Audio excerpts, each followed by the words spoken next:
Assalamu alaikum wa rahmatullahi wa barakatuh. Paix sur ceux qui suivent la guidée. Paix et bénédiction sur le prophète sallallahu alayhi wa sallam, sur ses compagnons, ses amis, sa famille, ainsi que sur tous ceux qui le suivront de bonne foi jusqu'au jour du jugement. Voilà, à nouveau je profite d'un petit peu de temps libre pour revenir vers vous. Sur un sujet un peu léger, mais parfois les sujets légers sont importants dans nos vies, donc ça sert à rien de faire semblant qu'ils n'existent pas. En fait, ce matin, j'avais entendu une vidéo d'un grand sociologue, quelqu'un qui a fait des études, qui fait payer des séminaires, etc., qui s'intitulait le profil de neuf de mes ex à éviter. Donc, je ferai un commentaire après. Et puis, ça m'a renforcé dans l'idée de faire cette intervention diverses et écrits sur Facebook où je voyais des gens qui disaient l'imam de mon quartier nous incite au mariage parce qu'on a déjà 35-40 ans, mais il réalise pas qu'on est pauvre, qu'on est moche, etc. Et que donc c'est pas possible. Bon. Alors, comme d'habitude, je ne surestime pas mes interventions. Je sais que c'est une goutte d'eau, une sorte de bouteille jetée à la mer, mais chaque fois je me dis, si ça peut servir à une seule personne, c'est déjà extraordinaire. Donc, je ne surestime pas mes capacités à faire comprendre certaines choses aux gens. J'ai des objectifs extrêmement modestes et ça me permet de ne pas être déçu ou de vouloir baisser les bras quand tout ne se passe pas comme je voudrais. Alors, qu'est-ce que je voudrais dire là-dessus? Certains vont dire que c'est bisounours ou trop de sagesse, je ne sais pas.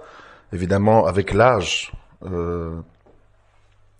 44 ans, on voit les choses de plus en plus différemment parce qu'on vit des expériences, on voit des cas autour de soi, on voit des amis, la façon dont ils évoluent et tout, et on tire des conclusions. Beaucoup de gens m'écrivent en privé en me disant, je vais pas citer tout ce qu'on m'écrit de positif. Je vous en remercie, c'est très gentil. Je m'attarde sur ce qui est négatif. Donc je reçois pas mal de messages. Tu as changé. Avant, tu étais plus virulent, plus tranchant, etc. Et j'ai dit oui, c'est vrai. Je change parce que j'évolue. Est-ce que j'évolue bien ou j'évolue mal? Ça, c'est quelque chose que Allah jugera. Mais en tout cas, j'évolue. Je suis en mouvement. Je ne me fixe aucune limite, aucun tabou. Je n'ai jamais honte de dire je me suis trompé. J'ai fait une mauvaise analyse. Je reviens dessus, etc. Parce que dans la vie, il faut savoir avoir cette modestie de dire la position que j'ai aujourd'hui est une position qui, comme nous ne sommes pas des prophètes, nous ne sommes que des êtres humains, c'est des positions évolutives, des positions qui changent suivant les circonstances et nos expériences de vie. Ceci étant dit,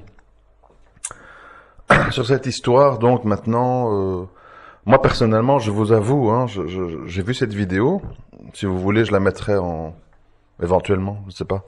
Je la mettrai vous pouvez la retrouver certainement sur YouTube en tapant 9 profils de mes ex à éviter, quelque chose comme ça. Donc, c'est un sociologue qui a déjà fait des centaines de vidéos, il fait des séminaires, il est payé pour ça, etc. Il est intéressant, j'écoute comme ça quand j'ai parfois un peu le temps, que le titre me semble être intéressant, j'écoute. Mais j'ai compris certains trucs en l'observant, en l'écoutant. Je ne suis pas sociologue, je n'ai pas fait de hautes études, donc modestement, j'émets une opinion. J'ai remarqué, en fait, je me suis dit, tiens, j'écoute cet homme qui est occupé à me parler de ses anciennes expériences, tous les profils de femmes qu'il faut éviter. Et je me suis dit, mais ce qu'il dit là, la plupart des femmes sont un peu comme ça. Elles ont un peu des 9 profils. Donc je me suis dit, le gars qui prend ça à la lettre, il va jamais se marier parce que il dit qu'il faut s'enfuir chaque fois qu'il y a un profil de ce genre qui apparaît. Et je me suis dit, mais moi dans toute ma vie, je n'ai croisé que des femmes qui ont un peu de tout ça. Donc même pas un des 9, les 9 points, mais en plus ou moins grave, quoi. Bon. Et alors je me suis dit, en l'écoutant, je me suis dit, mais cet homme qui a l'air, qui n'est pas, il a l'air assez athlétique, il a l'air assez charmant, intéressant, intelligent. Je me suis dit, mais si j'étais une femme et que je l'entendrais parler comme ça, qu'est-ce que je penserais? Et je me suis dit, mais si j'étais une femme et que j'entendrais ce gars, je serais quand même un peu inquiète. Et je crois pas que je vais m'engager dans une relation avec lui. Pourquoi? Parce qu'en fait, ce genre d'individu, et c'est ça, il faut faire très attention à pas tomber là-dedans. Je pense qu'ils ne vivent pas une relation, ils l'analysent. Et vous savez, les êtres humains, quand on leur dit « je vais t'analyser, je vais te décortiquer », c'est un petit peu stressant. Parce que on sent que tout ce qu'on va dire, tout ce qu'on va faire pourra être interprété, pourra être jugé. Et donc, on ne sait plus être naturel, on ne sait pas se relâcher, et donc on ne sait pas s'épanouir dans une relation. Et je crois qu'il y a beaucoup de gens, comme ce sociologue, qui n'imaginent pas à quel point ils sont trop dans la retenue et la défensive. Et maintenant, on rentre dans le sujet. Je m'excuse pour la longue introduction. C'est un peu ma façon d'être. Le sujet, c'est quoi? C'est que moi, à contrario de ce sociologue, je vois les choses aujourd'hui, en tout cas, très différemment. Je dis, tout mariage, toute relation homme-femme n'est pas facile. Tous. Que la femme soit belle, moins belle, grosse, mince, noire, blanche, tout ce qu'on veut. Toute relation n'est pas facile. Elle n'est pas facile quand on y rentre avec un certain état d'esprit. C'est-à-dire un état d'esprit du genre, on me la fera plus, je m'attends à tout, attention, je vais quand même surveiller ce qu'elle dit, ce qu'elle fait, etc., etc. Donc, c'est-à-dire on commence avec une posture négative. Et j'ai toujours dit, et je continue à penser, le négatif attire le négatif. C'est-à-dire que quand quelqu'un sent que vous avez une vision négative d'elle-même, elle n'aura pas un désir de réforme ou d'évolution. Et là, on en vient au point le plus important. J'essaie d'être bref, évidemment, de cette histoire. Quand on dit avec qui choisir, avec qui rester. C'est vrai, c'est une vraie question. Le divorce, ça existe en islam. Et pour le mariage, on doit faire un choix. Donc, comme on doit faire un choix, eh bien, il y a ce qu'on appelle les rencontres, le Muqabala, où on discute, etc.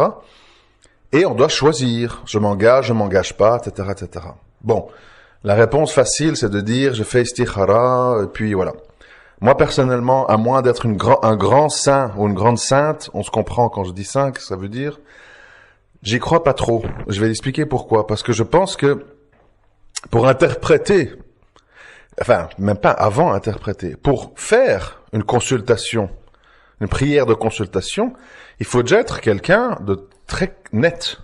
C'est-à-dire, ne pas être en infraction avec Allah. Parce que sinon, on va avoir une réponse qu'on va pas comprendre, une réponse qui va pas coïncider à notre état. Donc déjà, j'ai envie de dire, si on prend les choses dans l'ordre, avant de chercher à se marier, un petit peu s'équilibrer, en tout cas un minimum, arrêter avec les mauvaises habitudes, se rapprocher d'Allah, puis partir à la recherche d'un mari ou d'une épouse, puis consulter Allah. On va pas consulter Allah entre un joint, un MP3 de rap, etc. Vous voyez ce que je veux dire? Ça, c'est un non-sens.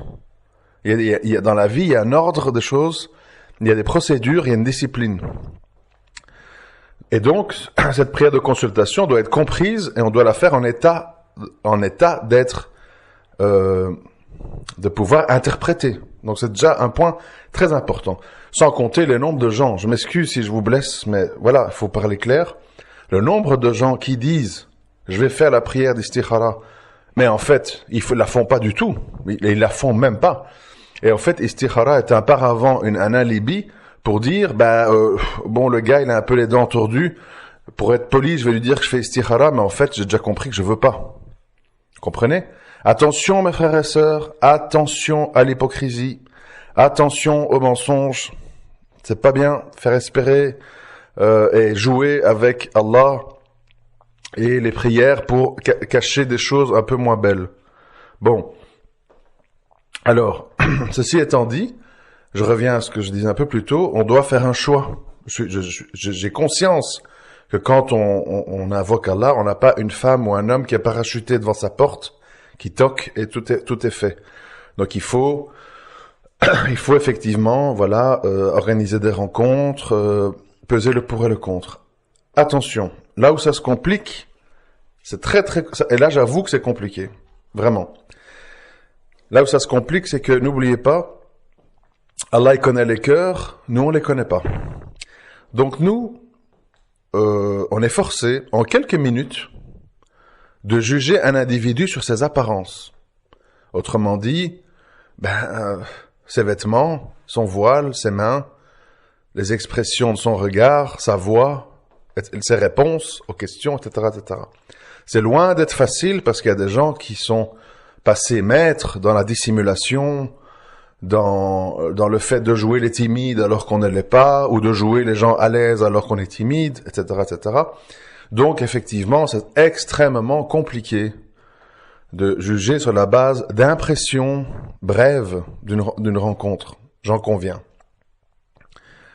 Et voilà pourquoi il est très important d'être proche d'Allah à ce moment-là, parce que comme Allah il connaît les cœurs, il va vous montrer à un moment donné ce que vous ne voyez pas en temps normal à travers l'un ou l'autre événement. Moi, souvent, il m'est arrivé dans ma vie, alors que je n'étais pas, malheureusement, très proche d'Allah à ce moment-là, mais apparemment, Allah a eu pitié de moi, alhamdoulilah. Il m'est arrivé fréquemment dans ma vie d'éviter des mariages catastrophiques, parce qu'il y a eu un événement avant le mariage pour me montrer la réalité de la personne. Et voilà, Allah, je répète ce que je dis toujours, Allah n'est pas injuste, il vous veut pas du mal. Donc, s'il doit vous préserver d'un mal et que vous avez une bonne relation avec lui, il va vous montrer des choses. Il va vous montrer que la personne, en période de crise, dérape, utilise des mots très lourds, etc. Et vous allez dire, ah bon, j'aurais jamais cru ça, etc. Mais, alors, au-delà de tout ça, je répète, le mariage, c'est pas facile avec n'importe qui. C'est pas facile parce que, je répète, ceux qui me connaissent vont dire, ils répètent, mais c'est pas grave. Je répète, nous sommes dans une société ultra individualiste, tournée très fortement sur le culte du soi. Donc on est là parce que je le vaux bien, je dois trouver quelqu'un qui me convient, qui me comprenne, qui n'enfreint pas sur ma liberté, etc., etc. Il faut qu'on se l'avoue tous, hein, ça sert à rien de jouer à l'autruche. Nous sommes des, j'allais dire pourritures, mais c'est un peu dur. Nous sommes des petits gamins capricieux, individualistes, qui n'avons pas grand-chose à donner et qui attendons beaucoup de choses en retour. Ça, c'est la réalité. Après, il faut se soigner. Il faut se soigner. À un moment donné, il faut dire qui je suis, comment je vis, comment je réagis, qu'est-ce que j'ai à offrir. Attends, je suis au chômage, je ramène pas d'argent, je prends pas soin de moi, je traîne en jogging basket toute la journée. Je prends pas spécialement soin de moi. Je traînouille dans la maison entre mon net, mon téléphone et mes trucs. Et j'attends qu'une femme voilée débarque, résolve tous mes problèmes, m'accepte comme je suis, ne m'exige rien, me respecte alors que je ne gagne pas d'argent, que je la rassure pas, que je la stabilise pas. Et quand ça arrive pas, je dis, oh, te fous, les femmes d'aujourd'hui, c'est pas comme ma mère, etc. Faut arrêter, il faut être sérieux. Faut être sérieux. C'est tout simplement que vous ne méritez pas mieux. Et de toute façon, si c'est le cas, la sœur qui subit ça, elle est un peu dans un état d'esclavage et d'exploitation qui est tout à fait détestable. Et là, on en vient maintenant, là où je veux en venir quand on dit que choisir, que faire, oui, mais mes parents voudraient que, oui, mais moi, je me sens trop ceci, j'ai pas envie de trop cela. Bon. Moi, j'aimerais qu'on enlève tout ça de la table, dans un grand sac poubelle, qu'on mette ça de côté. Enfin, j'ai pas dit les parents à la poubelle, mais on se comprend. Que ce soit pas des éléments perturbateurs et qu'on en vient au cœur du problème. Le cœur du problème, il est le suivant. Essayez, quand vous voulez vous engager avec quelqu'un avec qui vous allez avoir des enfants, avec qui vous allez avoir une relation longue dans le temps, de bien déterminer dans votre tête quelles sont vos priorités. Priorités, ça signifie les points importants. Les points importants. Parce que si vous vous laissez embrouiller par les points pas importants, les commentaires des copines, les commentaires de maman, les commentaires de ma sœur, comment vivent et agissent les femmes qui sont dans Desperate Housewives, etc. Vous allez devenir complètement cinglé et vous ne saurez plus faire un choix. Donc à un moment donné, bien se séréniser l'esprit et dire c'est quoi ma priorité? C'est quoi ma situation d'abord? Qui suis-je? Je suis une petite fille de 20 ans qui n'a jamais connu un homme ou je suis une femme de 40 ans avec 4 enfants et 3 divorces derrière moi? Qui suis-je? Qui suis-je? C'est très important. Je suis qui? Beaucoup de gens sont dans des rôles. Ils sont aux allocs, elles sont agressives, elles sont dominantes, elles sont pleines de vices et elles veulent jouer les mujahidas en djilbab, tawhid, machin. Et puis, elle attire des gars qui sont un peu exigeants et elles tombent des nues. Ah ouais, mais non, il m'exige trop, je peux pas, j'y arrive pas. Donc, qui suis-je vraiment? Pas qui suis-je en apparence. Qui suis-je en vrai, dans ma vie quotidienne? Une fois qu'on sait qui on est-ce que j'ai conscience qu'on ne fait pas des mariages thérapeutiques? Ça veut dire, il y a personne qui a envie, dans les hommes ou les femmes qui veulent se marier, il y a personne qui a envie d'être utilisé comme un médicament. J'ai bien dit utilisé, parce qu'on peut être des médicaments, l'un pour l'autre, indirectement. Pourquoi pas? C'est pas mal. Mais je dis, directement, un médicament, c'est-à-dire un être humain, un homme et une femme, c'est pas un objet. C'est pas une pilule d'afalgan, d'aspégique qu'on avale. Un être humain, c'est quelqu'un qui est fait de sentiments, d'émotions, de passions, de ressentis, etc., etc. Et c'est pas quelqu'un qu'on utilise comme ça, voilà. J'ai besoin de ça, ça, ça. Tu m'apportes ça, ça, ça. Ah ben voilà, tout va bien, on s'emboîte bien. C'est plus compliqué. Donc, qui êtes-vous, vraiment? Où en êtes-vous dans la vie?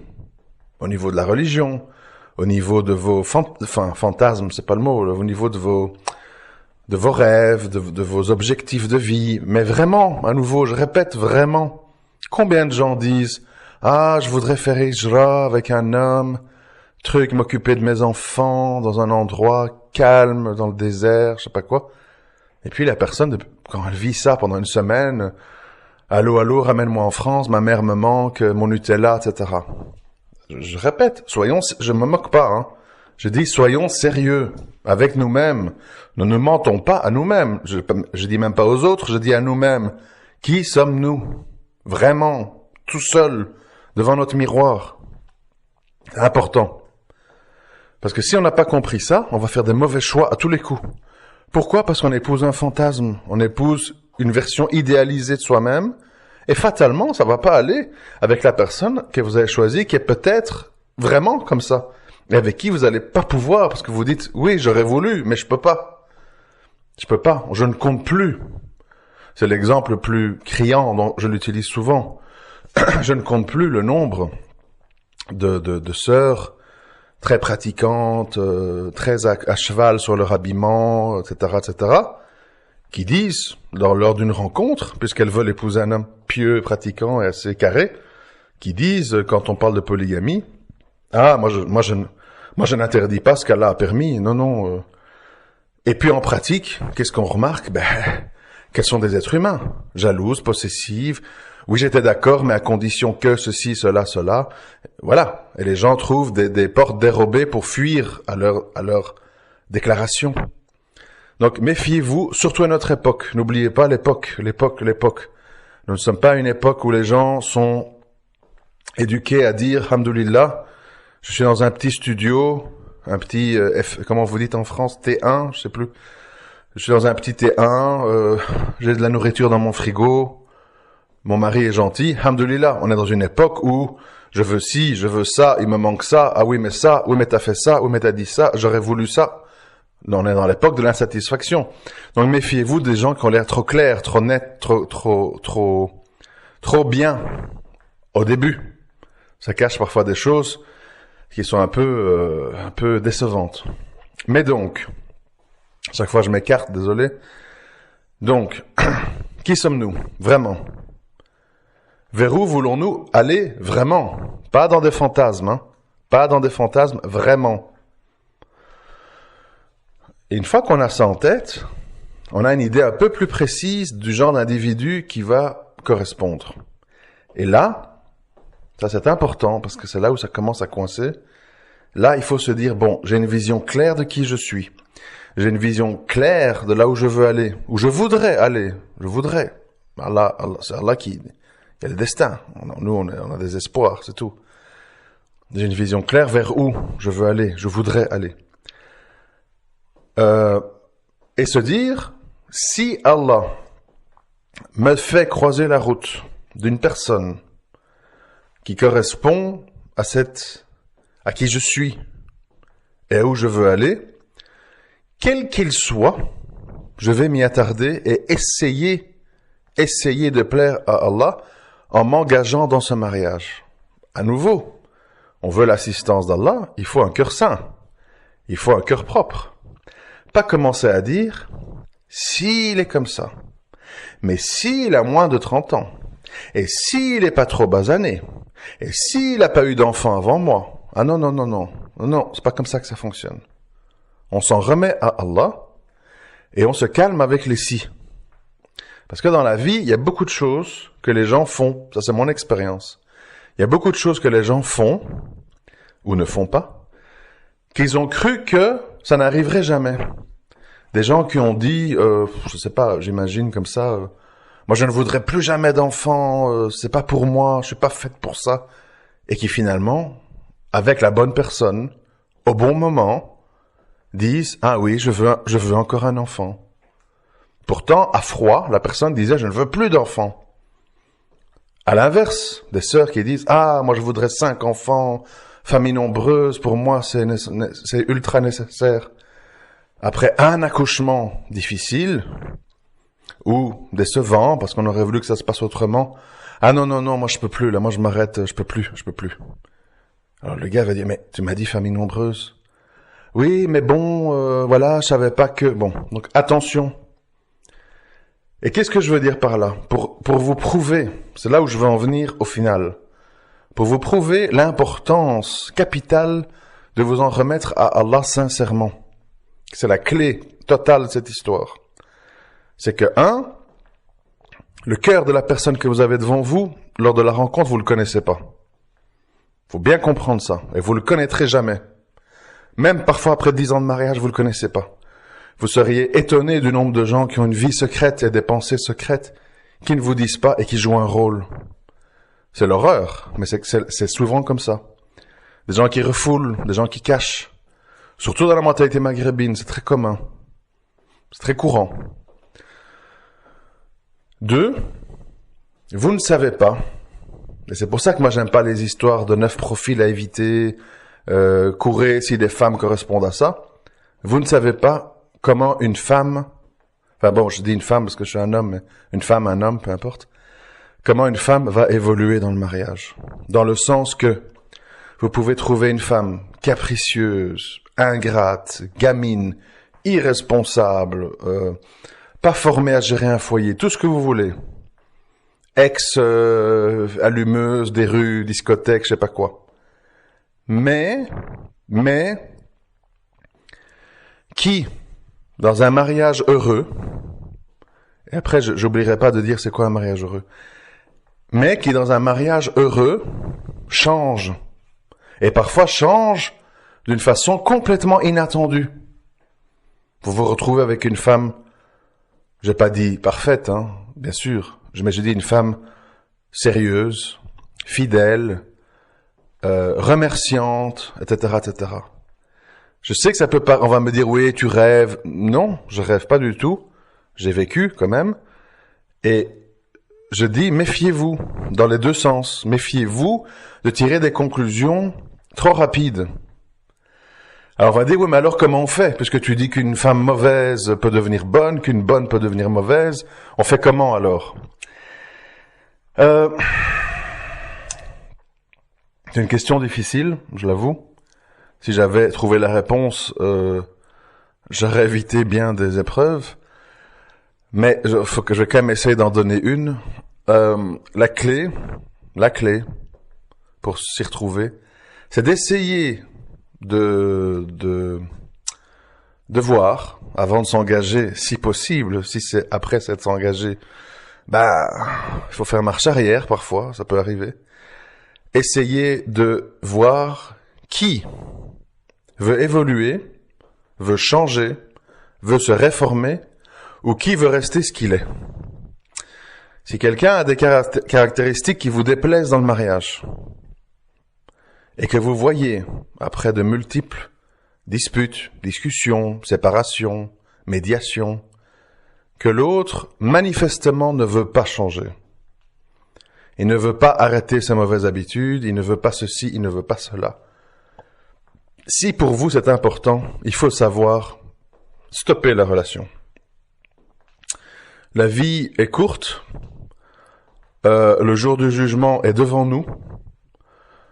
Nous sommes des créatures faibles qui ne pouvons pas nous permettre de nous mettre dans des situations où on est en danger, où on est trop frustré. Et si on n'a pas le courage de couper une relation toxique, on va l'appeler comme ça, on risque gros au niveau personnel. Voilà pourquoi je reviens à ce que je disais un peu plus tôt. Bien vous connaître, bien vous connaître. Ne t'engage pas avec un homme, grande barbe, prière à l'heure, Coran tous les soirs à la mosquée, hijra, polygamie, etc. Si tu en es encore à te dire, moi j'aime bien les chansons de Jennifer, moi si j'ai pas mon joint, j'arrive pas à dormir, je me moque pas, je dis, attention, après je dis pas que c'est pas bon. Si le frère est patient, si le frère il est diplomate, comment on dit, avec beaucoup de rahma, et qui comprend, et qui l'aide, et que toi tu es réceptive à cette aide, et que tu te réformes, peut-être ça peut aller. Mais si chacun est un petit peu carré sur ses positions personnelles, combien de temps, toi ou lui, vous allez pouvoir jouer le jeu? Et alors là, on commence avec les dégâts, des enfants, des divorces, des dettes, des avocats ou que sais-je. Donc attention. Les frères aussi, attention à pas vous croire plus rahmatique que vous l'êtes. C'est pas facile la vie à deux, il faut pas croire que qu'une femme pleine de défauts, c'est facile à gérer. L'âme humaine se fatigue, donc il faut pas dire oui, mais bon, moi je fais comme avec une orpheline, je me charge de tout, ça va aller, etc. C'est ce qu'on appelle le syndrome du sauveur, dont j'ai été longtemps victime, mais dont je commence tout doucement à en sortir. Non, il faut vous dire que vous êtes un être humain, que vous avez des hauts et des bas, et qu'il se peut que finalement vous n'êtes pas aussi fort que vous croyez. Et que peut-être une femme qui se plaint jour et nuit, qui est mal dans sa peau, qui vous fait des reproches sans cesse, qui vous dévalorise, qui s'intéresse pas à qui vous êtes, etc., que vous n'êtes pas capable de la supporter plus que 3 mois, 6 mois, 1 an. Faut pas comme ça croire, ça va aller, ça va aller. De nouveau, bien se connaître. Bien se connaître. Alors bon, si je prends mon cas, mais moi je ne suis pas les autres hommes, donc je prends mon cas parce que voilà, je peux pas établir une théorie sur l'invisible, sur des gens que je ne connais pas en vie privée, donc je parle de moi. Moi, quand j'ai fait cette démarche à un moment donné dans ma vie, parce que j'en avais marre d'être dans des relations stériles, des séparations, des disputes, des divorces, etc. J'ai fait cette démarche d'un moment donné me dire qui je suis, qu'est-ce que je veux et qu'est-ce que j'ai besoin en priorité dans un mariage. Alors j'ai réfléchi. J'ai dit, est-ce que tu donnes de l'importance à la race, aux origines? Je me suis dit, non. Ça m'est complètement égal. Blanc, arabe, noir, asiatique, ça m'est égal. Ok. Affaire classée, on parle plus de la race. Est-ce que tu donnes de l'importance à l'âge? 20 ans, 25 ans, 40 ans? Je me suis dit, pas vraiment. Pas vraiment. C'est-à-dire qu'il y a des gens qui ont 45 ans, mais qui ont une âme très fraîche. Et il y a des gens qui ont 20 ans, qui ont une âme très abîmée, très négative. Donc, je me suis dit, bon, étant donné que, arrivé à ce stade-là de ma vie, je parle de moi, hein, je n'étais plus dans le désir absolu d'avoir des enfants, parce que j'en avais déjà eu, etc. Je me suis dit, non, l'âge n'est pas une barrière, puisque j'ai pas la barrière biologique pour avoir des enfants. Donc, ce qui m'intéresse, c'est la personne. Voilà. Sans tabou, non. Pas de tabou d'âge. Ok. Donc, l'âge, affaire classée. Est-ce que tu donnes de l'importance aux coutumes, à l'éducation, à l'origine, etc. J'ai dit, oui, certes, je suis pas raciste, mais il y a des modus operandi culturels qui me plaisent plus que d'autres. Effectivement, bon, moi n'étant pas maghrébin, n'ayant pas été éduqué dans une famille maghrébine, il y a certaines petites habitudes qu'il peut y avoir qui me plaisent pas. Par exemple, dans mon cas, je peux pas envisager qu'une femme vive dans sa cuisine et n'ait pas un petit peu de curiosité de connaître d'autres choses, et soit une espèce de comme j'ai envie de le dire un peu crûment, une espèce de bonne à la maison. C'est agréable, quelqu'un qui vous aide, qui nettoie, qui fait à manger. Mais ça peut pas être une fin en soi. Il faut quand même quelque chose d'autre. Une curiosité, des discussions, une ouverture à apprendre, etc. Donc ça, oui. Et aussi, je ne me voyais pas être capable de supporter une femme qui part régulièrement avec ses copines dans les magasins, qui gaspille son argent dans le superflu. J'ai rien contre le fait de s'acheter ce qui nous plaît, mais pas de devenir une espèce de gaspilleuse qui passe son temps en fait de boutique en boutique. Donc oui, ça c'était pas possible. Donc déjà j'élimine certains profils. Il y a plein de sœurs que vous pouvez voir, leur profil, ça saute aux yeux, donc on n'a même pas besoin de faire une rencontre. Elles sont là en djilbab, je n'associe personne à mon Seigneur, tawhid jusqu'à la mort, machin. Et puis vous voyez les photos en dessous, vous voyez des bagues, vous voyez des cosmétiques, vous voyez des trucs, vous voyez des comment j'appelle ça encore, c'est plus des lipsticks, donc des rouges à lèvres brillants, toutes des photos de ce genre. Oh là là, elle expose. Enfin, c'est même pas qu'elle cache, elle expose clairement ses centres d'intérêt. Elle est très tournée vers, voilà, bon. Parce que c'est normal, une femme aime être coquette, aime être belle, je reviens pas là-dessus. Mais je dis, il faut faire attention quand c'est un pôle vital, ça devient une espèce de kibla, vous voyez. Mais bon, ça c'est à chacun de sentir, hein, les choses, et de s'aventurer ou pas. Je l'ai dit, il y a des femmes qui parfois disent, oh là là, comme j'étais bête. À l'époque, j'étais comme ça, et elles ont évolué. Donc, on revient chaque fois à l'évolution. Il faut sentir si cette femme veut évoluer, ou bien elle a pris des mauvaises habitudes pour pallier à des frustrations. Elle fume des joints parce qu'elle est seule. Elle est dans les shopping parce qu'elle s'ennuie. Il faut voir. Peut-être que cette femme-là, avec un enfant qui ne s'ennuie pas, etc., elle va changer. Mais ça, c'est du travail. Il faut beaucoup de maturité. Il faut beaucoup de sens de l'observation, c'est loin d'être facile. C'est très difficile. Je dis pas que c'est facile. Mais bon, je continue. Alors, je me suis dit, bon, ok, t'es quand même très ouvert, hein. Pas de problème de race, pas de problème d'âge. Hein. Bon, finalement, c'est quoi tes priorités? Parce que si on cherche tout ce qui te va pas, c'est trop flou. Il y a trop de gens qui conviennent en théorie. Alors, j'ai dit, à mon âge, qu'est-ce qui est prioritaire? Alors, j'ai réfléchi. Je me suis dit, bon, il faudrait quand même une femme assez terre à terre, c'est-à-dire une femme assez, même si elle a eu une vie déstabilisante, quelqu'un quand même qui a le sens des réalités, ou en tout cas qui voudrait, même si elle n'est pas capable, qui voudrait devenir comme ça, que je sens qu'elle voudrait comme ça. Donc quelqu'un qui ne m'emporte pas dans des espèces de fantasmes, dans des histoires, oui, non. Enfin, peut-être, ah oui, je croyais. Bon, quelqu'un qui est quand même un peu clair dans ce qu'elle voudrait, là où elle voudrait arriver. Donc, je sais pas exactement comment on appelle ça, mais quelqu'un de lucide sur elle-même. Ça, c'était une chose importante. Puis je me suis dit, moi, mais ça c'est moi, voilà. Moi, je ne peux pas être avec quelqu'un qui vit une sexualité dans le refoulement, dans les tabous, dans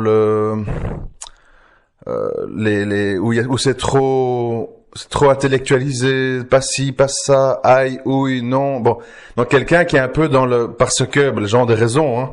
ils ont été victimes d'abus, ils viennent d'une culture où c'est vu comme sale. Moi, c'est des choses que je ne peux pas gérer. En tout cas, au quotidien, dans un mariage longue durée, il faut quelqu'un qui, avec son mari, dans le halal, est quelqu'un qui sait avoir une vie sexuelle épanouie, détendue et sans tabou. On se comprend quand on dit sans tabou, ça veut dire, bien sûr, je parle pas d'interdit. Je dis sans tabou, ça veut dire qu'il ne vit pas ça comme quelque chose de stressant ou comme une corvée ou une obligation. Bref, on rentre pas dans les détails. Donc ça, j'ai dit non, ça c'est clair.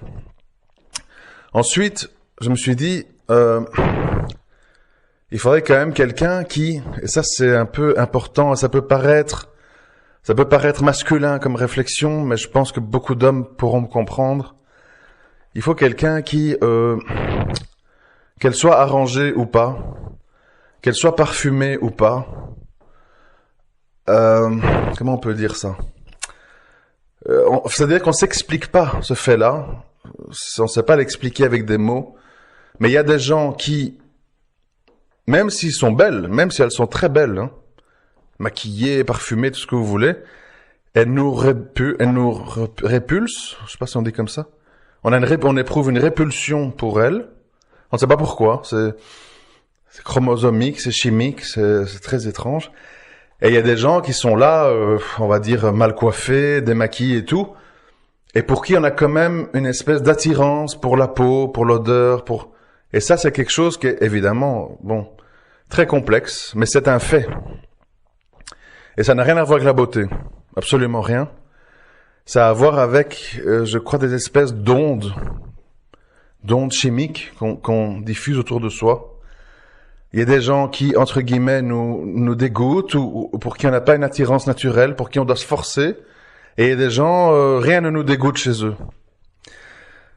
Ça, c'est quand même un paramètre à la longue qui est très important. Et je me demande d'ailleurs s'il n'y a pas une connexion entre le fait de se sentir bien avec quelqu'un dans une situation d'évolution et que donc ça se débloque de ce côté-là et qu'inversement, quand on est frustré, quand il y a des problèmes, on a peut-être une répulsion qui s'installe, même si la personne est belle. Donc ça, c'est aussi un paramètre assez important, c'est en tout cas au début, puisqu'on peut pas vivre avec la personne, c'est de se dire, est-ce que j'ai ce déclic qui fait que j'ai envie d'aller vers cette personne.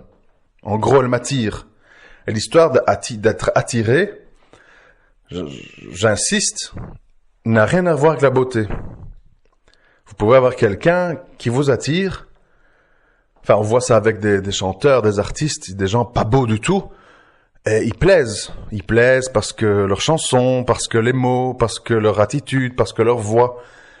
L'attirance est quelque chose de très vaste. Ce n'est pas que des figures géométriques de harmonie du visage, des dimensions de poitrine ou de hanche. L'attirance est quelque chose de plus complexe. C'est une histoire d'odeur, de regard, de peau, de mots, de voix, d'attitude. C'est très compliqué, l'attirance. Voilà pourquoi moi je m'insurge fortement contre les gens qui disent, comme je l'ai dit au début de cet audio, je suis trop moche, je suis trop grosse, je suis trop si, j'ai les dents comme ça. Oui, mais moi je suis noir de peau et dans mon milieu, machin. Dire ça, les gens se rendent pas compte, mais dire ça, c'est vraiment penser que Allah n'est pas omniscient, omnipotent. Vraiment. Allah est capable vous vous rendez pas compte. De nouveau, je vais prendre mon exemple personnel, sans vouloir faire de l'étalage, mais pour peut-être vous remonter le moral, je ne sais pas. Moi, j'ai 44 ans. Voilà, j'ai 44 ans. J'avais, parce que maintenant j'en ai 6. J'avais 5 enfants, avec 2 ex-femmes. Donc vous voyez, un lourd passé, hein. J'ai été en prison, condamné, bon, bref, vous connaissez l'histoire, à tort, mais c'est pas grave, condamné pour terrorisme. Vous voyez le tableau, non? C'est pas joli pour se marier, hein. Je suis quand même assez, comment on dit, je suis pas un athlète, hein. Voilà, je sais pas, aux dernières nouvelles, je fais 1m87, 100 kilos, voilà, je suis pas Justin Bieber, hein. Bon, voilà. Qu'est-ce qu'il faut encore dire? Enfin voilà, le tableau, il est pas facile. Une sœur voit ça, elle dit, ouh là là, prison, ex-femme, enfant, 44 ans. Bon, c'est pas évident. On pourrait dire, je suis foutu. Mais après, voilà, on peut dire, voilà, c'est mon cas. Je l'ai pas choisi, je l'ai subi. Après, il y a des choses que je peux améliorer, bien sûr, au niveau du look vestimentaire, des coiffures, etc. Mais en gros, c'est ça qui je suis. Et puis Allah fait ce qu'il veut. Et dans mon cas, par exemple, je suis marié à une femme qui a 14 ans de moins que moi, qui aurait pu très bien, trouver que j'étais trop vieux, trop gros, etc. Mais que ça l'a fait ni chaud ni froid. Qui a assumé le fait de mon passé, de ma prison, compagnie, et avec qui j'ai eu un 6e enfant. Et voilà, je veux dire, dans son cas à elle, on peut pas dire que c'est par intérêt ou par calcul.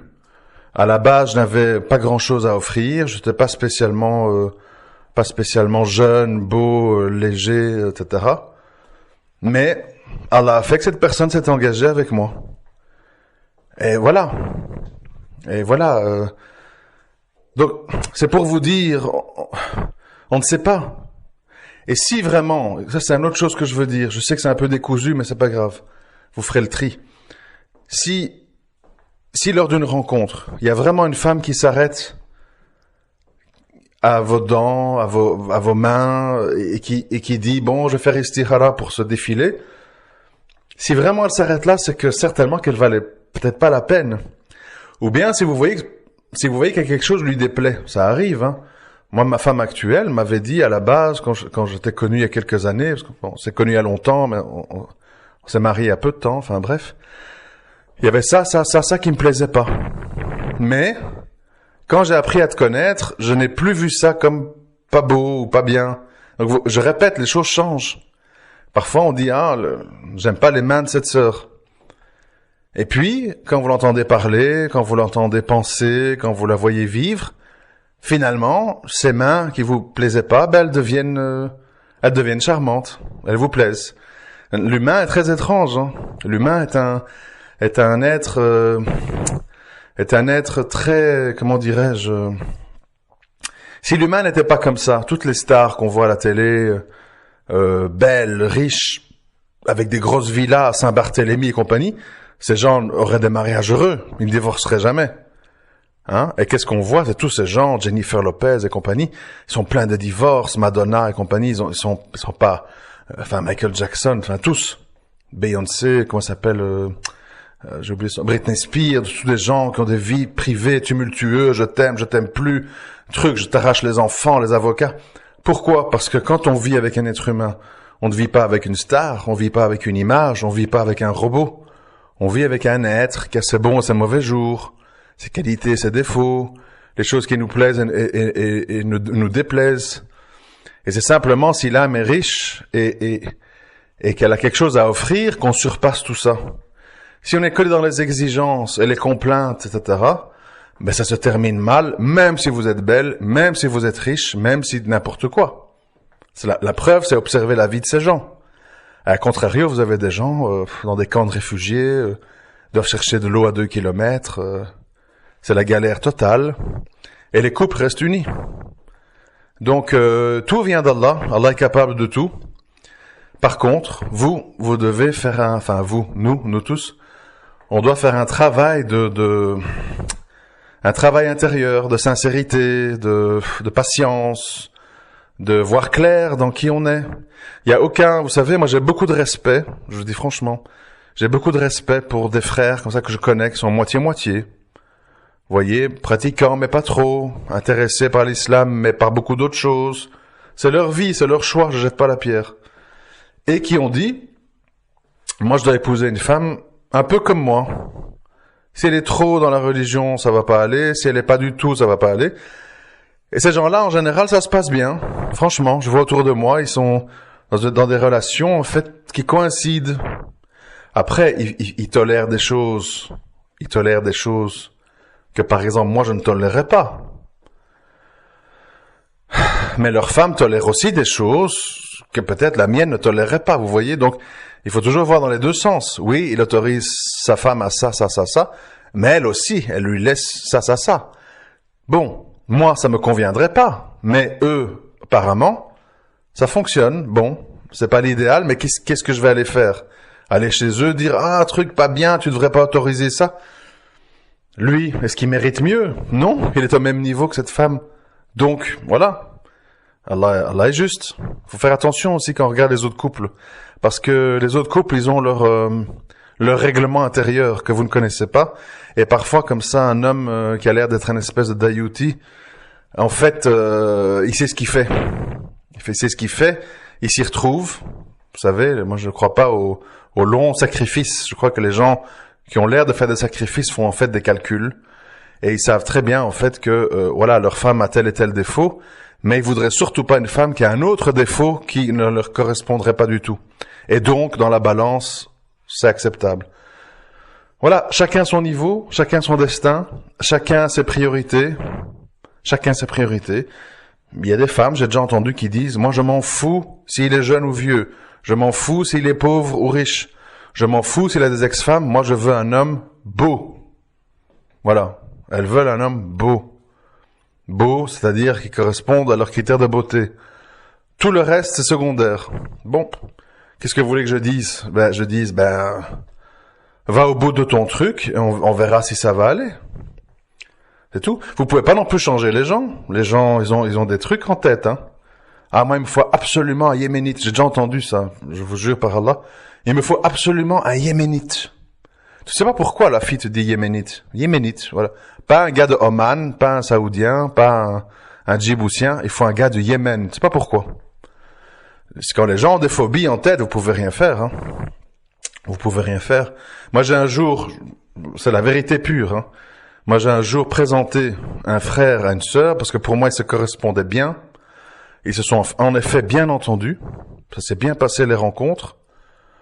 Bon, il se fait que la sœur avait un peu des waswas en général, parce que c'était à chaque fois, à tous les coups, à chaque rencontre, il y avait des waswas.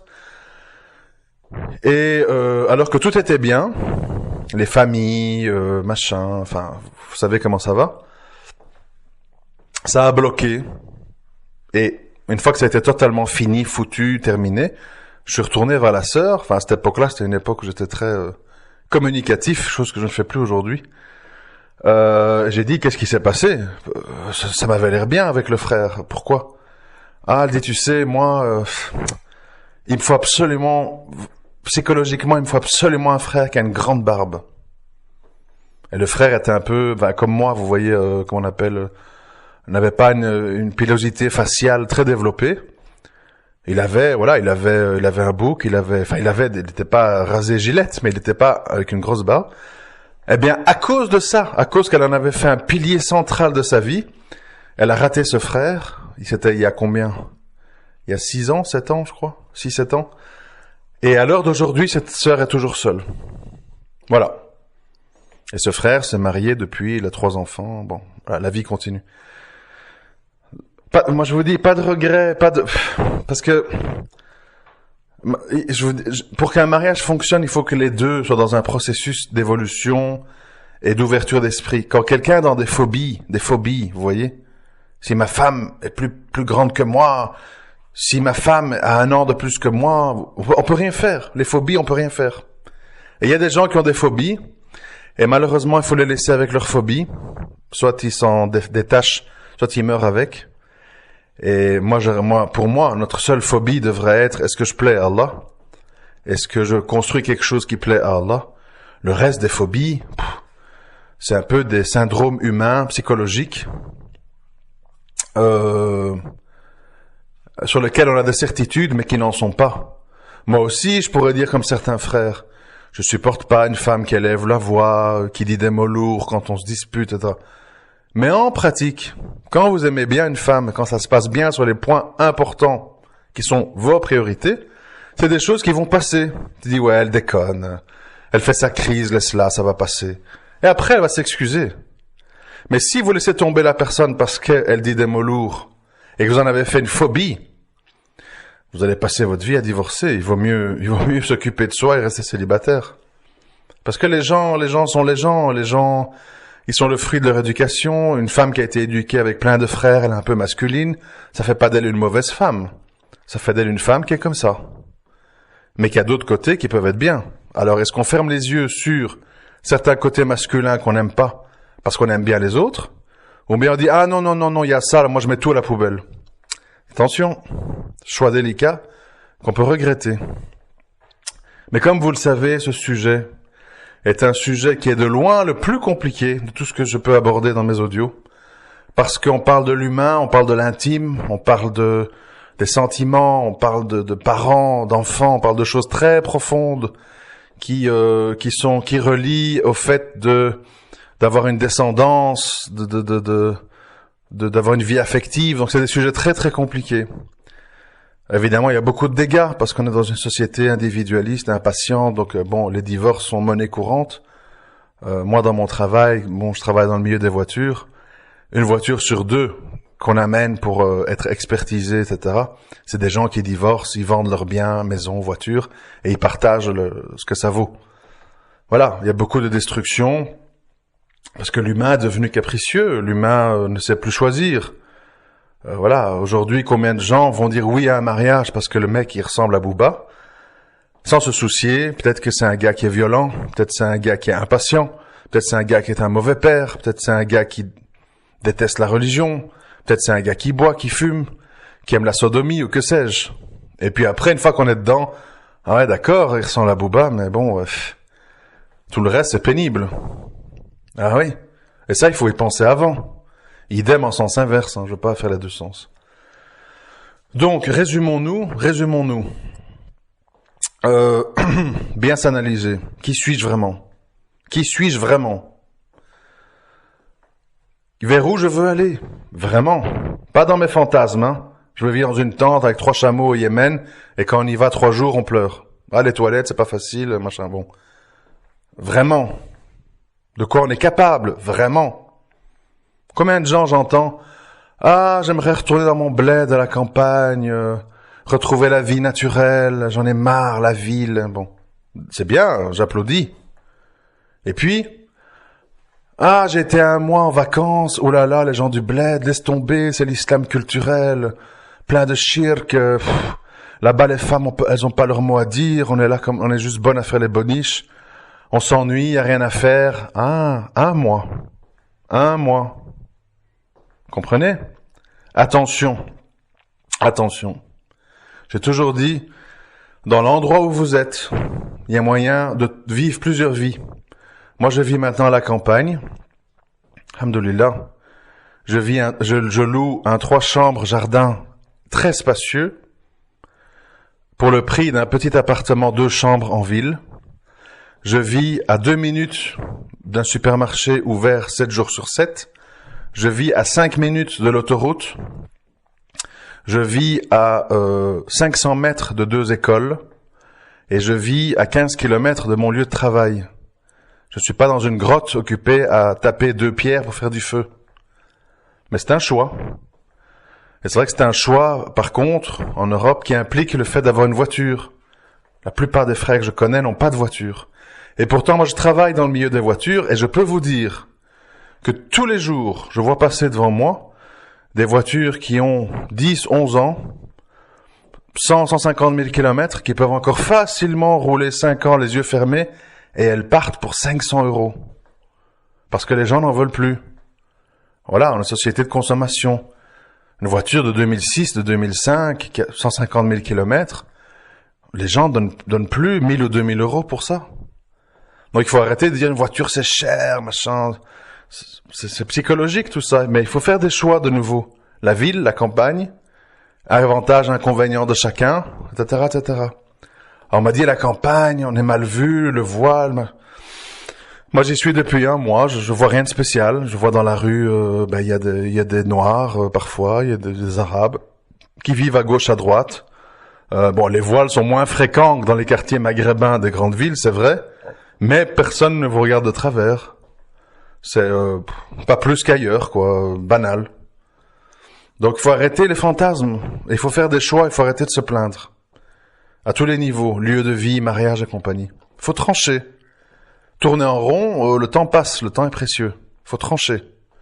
Je tranche. Ok, je m'engage avec cette fille. Elle a tel ou tel défaut qui sont insupportables, mais elle a aussi ça. Alors qu'est-ce que je fais? Je peux assumer ou pas? Ben j'assume. Allez, j'assume. Ça va aller parce qu'il y a des compensations. Et puis, Allah, il va aimer que vous êtes patient, endurant. Il va peut-être atténuer ce défaut.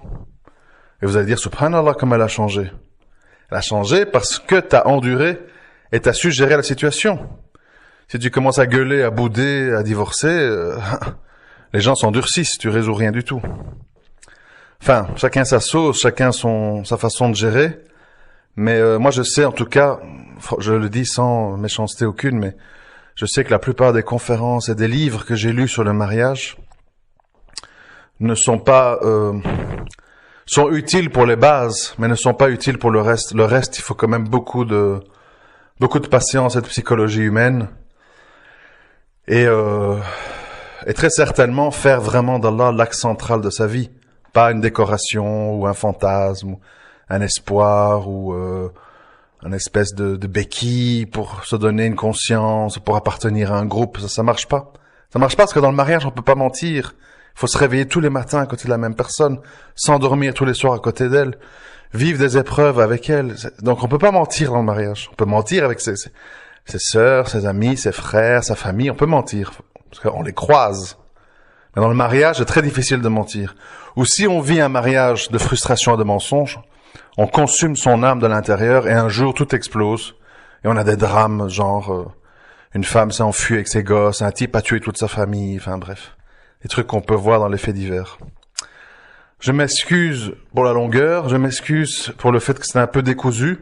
J'espère que vous ferez le tri, que ça peut vous servir, ne fût-ce qu'à une personne. Et je vous dis à très bientôt, Inch'Allah. Assalamu alaikum wa rahmatullah wa barakatuh.